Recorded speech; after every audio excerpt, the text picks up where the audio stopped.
I love the concept of destroying my enemies, even if it cost me everything. When the campus queen tried to push me into the septic tank to retrieve her diamond ring, I pulled out a stick of dynamite and blew the whole thing up. When the wealthy heiress dragged me to the rooftop to bully me, I grabbed her and jumped off together. After dying from the fall, I transmigrated into an old-school abuse novel, becoming the tortured female lead.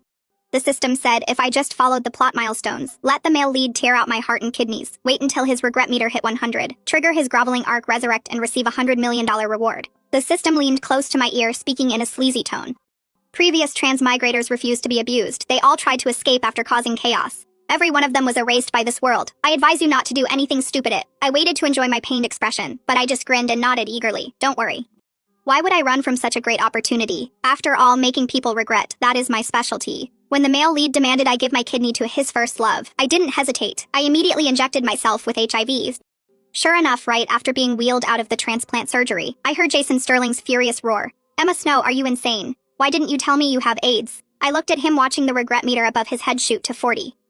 I asked the system, who said the only way to make the male lead regret is through groveling. Look, doesn't he regret asking for my kidney now? The system was livid. You are supposed to be abused and not to abuse the male lead. I ignored it completely and turned to the furious Jason with sincere eyes.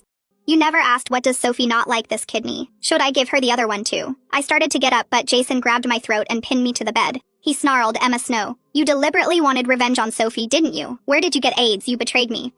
Apparently, compared to giving Sophie an infected kidney, my betrayal made him angrier. I instantly squeezed out tears. Jason, what are you saying? The only reason I got this disease was from selling blood to save you. How could you doubt my loyalty? Mentioning that period made Jason's expression shift.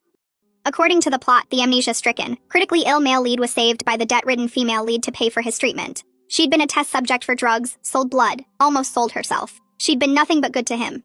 Remembering the past, Jason frowned, his grip on my throat slowly loosening even. So, you shouldn't have hidden this. Sophie's health was already fragile. Now she is infected because of you. You should apologize to her. I nodded, okay, I'll go. Jason seemed stunned, not expecting me to agree so readily. After all, before this, Sophie Miller and I were mortal enemies, ready to fight at every encounter. His face darkened. Better truly know you were wrong. As soon as Jason left, the system came alive, screeching in my head like a manic prairie dog, cursing me for not following the plot. I scoffed. How am I not following the plot? Did I give the kidney? Did Jason regret it? This world hasn't erased me yet. You are still complaining. After my reminder, the system realized I hadn't received any warnings for my actions. When I first transmigrated, I'd asked what would happen if I didn't follow the plot. System had smiled, then sent a powerful electric current through my body. I convulsed, my heart nearly jumping out of my throat. It said if I didn't follow the plot, the world's rules will punish me with electricity 100 times stronger. I cursed the system while grudgingly following the rules. I smirked and got dressed. Since I hadn't been punished, the rules allowed it, if I remember correctly. Apologizing is also a major plot point, right? The system now terrified.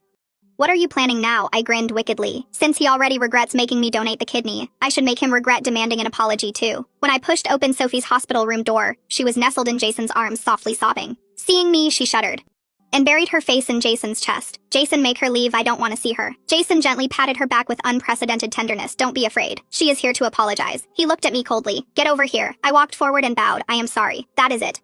Sophie lifted her head from Jason's embrace, satisfied. Jason, she infected me with this filthy disease. If word gets out, my acting career is ruined. I'll never become a star. Is a simple sorry enough? Jason frowned. Then what do you want? I'll give you a satisfactory apology. I interrupted. Give me 2 hours. Returned and left. 2 hours later, the hospital entrance became a spectacle. I'd hired a dozen middle-aged women with a bright red banner reading in bold yellow letters, Miss Sophie Miller, I am sorry for giving you an AIDS kidney. Please, please forgive me.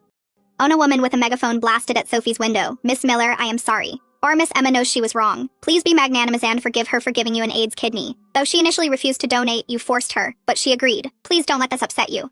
Windows throughout the building, opendous curious onlookers stared at Sophie's room. The system screeched again. This isn't the apology in the plot. Does it specify the type of apology? I sneered. As long as I said sorry, right?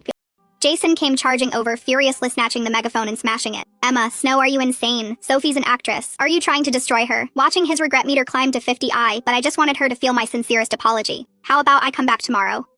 Jason grabbed my collar in rage. Emma Snow, don't you understand English? How dare you do this? I'll cut off your mother's medication. His phone rang.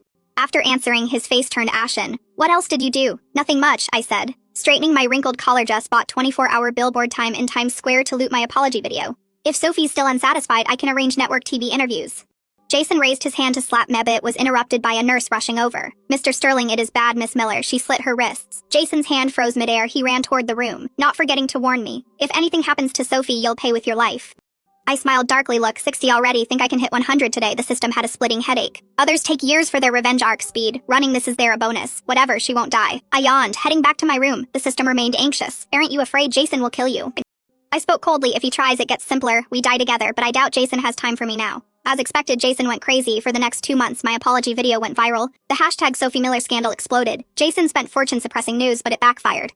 People dug up years of their ambiguous relationship, even exposing how he forced his wife to donate a kidney for his first love. Sterling Corporation stock plummeted. To salvage his image, Jason had to abandon Sophie's career, publicly declaring they were just friends while throwing her under the bus. Sophie's career destroyed. Jason brought her home as compensation. Her control of the Sterling family finances to make her our household manager. The system was stunned. The financial control plot moved up 5 years. In the original story, this happened years later when Sophie ruined her own career. Jason gave her money management to cheer her up. I accidentally triggered this plot years early. No, not accidentally. The system said in awe, you planned this from the start. I smiled without answering. After gaining control, Sophie began tormenting me. First, she moved my mother to the worst hospital room to save expenses.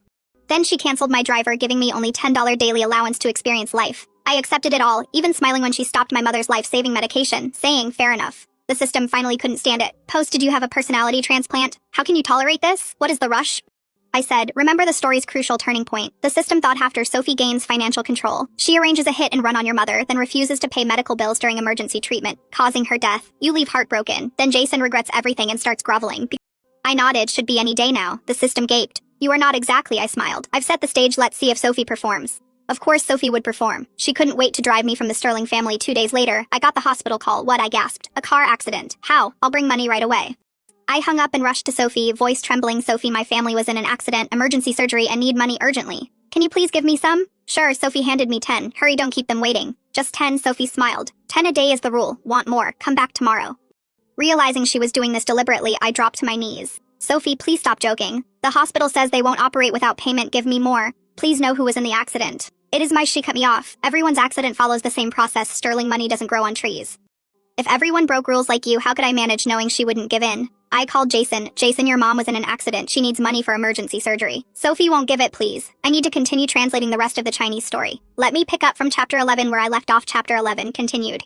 Jason, your mom was in an accident. She needs money for emergency surgery. Sophie won't give it. Please talk to her. It is life or death. Jason was silent for seconds, then asked me to give the phone to Sophie. I quickly handed it over. She took it, her voice softening.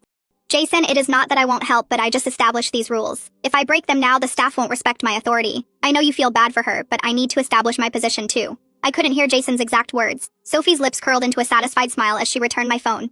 Jason wants to talk to you. On the other end, Jason sounded impatient. Emma Snow, houses, house rules, country has country laws. Just took over finances and needs to establish authority. If she makes an exception for you, how can she manage the Sterling household? The money will arrive later. The hospital won't really let someone die later.